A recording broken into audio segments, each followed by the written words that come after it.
اب آپ چھوڑ دیں، آپ کا منصورہ نے دکھا دیا ہے، لوگوں کے سامنے آ گیا۔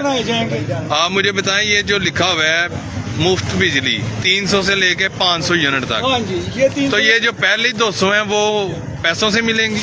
انڈیا یہ ہوگا کہ میں نے پرپوز کیا ہے، میں گاڈ گفٹڈ سائنٹسٹ ہوں۔ اچھا اچھا یہ سپر ڈیم آف پاکستان میں نے ڈیزائن کیا 25,000 میگا واٹ کا ایک ہی ڈیم، ٹھیک پورے ہے۔ ملک کو چلائے گا۔ اس سے پاکستان کے تمام قرضے بھی اتر جائیں گے۔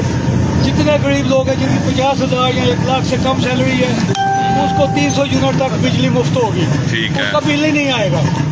ٹھیک ہو، انڈسٹری کو جو ہے نا مفت بجلی دی جائے گی تاکہ ہماری پروڈکشن جو ہے نا زیادہ سے زیادہ ہو، سستی پروڈکشن ہو تاکہ ہم ایکسپورٹ کر سکیں۔ اور یہ ڈیم بنانے سے $25 بلین کا تیل خریدتے ہیں باہر کے ملکوں سے، لہذا جو ہے نا 5 سالوں میں $125 بلین کا تیل ہم نہیں خریدیں گے کیونکہ یہ بجلی پانی سے پیدا ہوگا یہ بجلی۔ لہذا جو ہے نا $120 بلین IMF کے قرضے ہیں وہ ہم اتار دیں گے۔